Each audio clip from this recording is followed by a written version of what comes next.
Nigel Farage responds cautiously after controversial comment from Tommy Robinson sparks debate.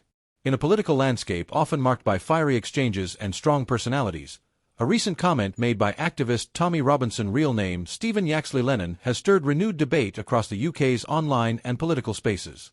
The remark, made during a live stream, drew attention not just for its content, but for how political figures, including Reform UK leader Nigel Farage, chose to respond. Farage, known for his outspoken views and quick responses to national controversies, offered a noticeably restrained reaction to the comment, prompting many to wonder, why the hesitation? In this report, we unpack what was said, why it matters, and how different parts of the political spectrum are reacting. The focal point of this story is a statement made by Tommy Robinson during an online appearance earlier this week. Without naming any political figures directly, Robinson made a broader criticism about what he called the political class's unwillingness to confront difficult issues, particularly around immigration, national identity, and free speech. He claimed that many public figures, regardless of party affiliation, have lost touch with working-class communities. Though his tone was combative, he stopped short of directing personal attacks or making any legally contentious remarks. What caught the attention of many was the implication that even figures often seen as outside the mainstream, including Nigel Farage, may not be immune from such criticism. Nigel Farage, now back in the political spotlight as Reform UK's leader ahead of the general election, responded to media inquiries with a short but firm statement. "I won't be drawn into side arguments. My focus is on putting forward real solutions for the British people. That's where my energy is." This response, though not confrontational, signaled a clear choice: to stay above the fray and avoid giving the story further oxygen.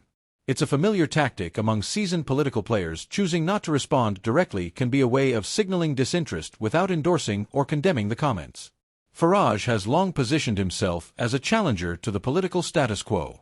Still, his carefully worded response suggests a desire to avoid association with more provocative rhetoric at a time when his party is attempting to appeal to a broader base.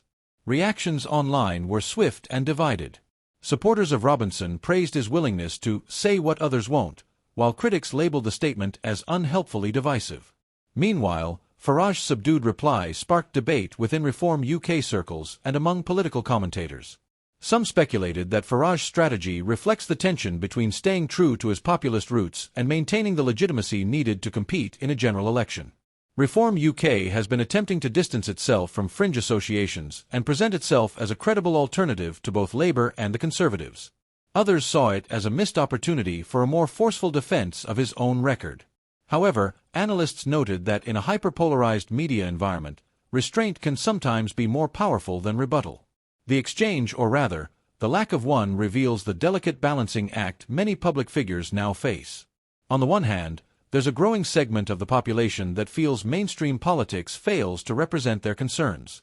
On the other hand, overt association with controversial figures or rhetoric can alienate moderate voters and hurt electoral prospects.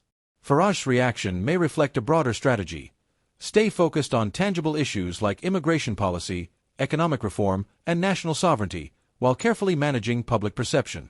At the same time, Robinson's comments underline a persistent sense of frustration among some British citizens who feel unheard by the political establishment, even by those who once represented an alternative voice.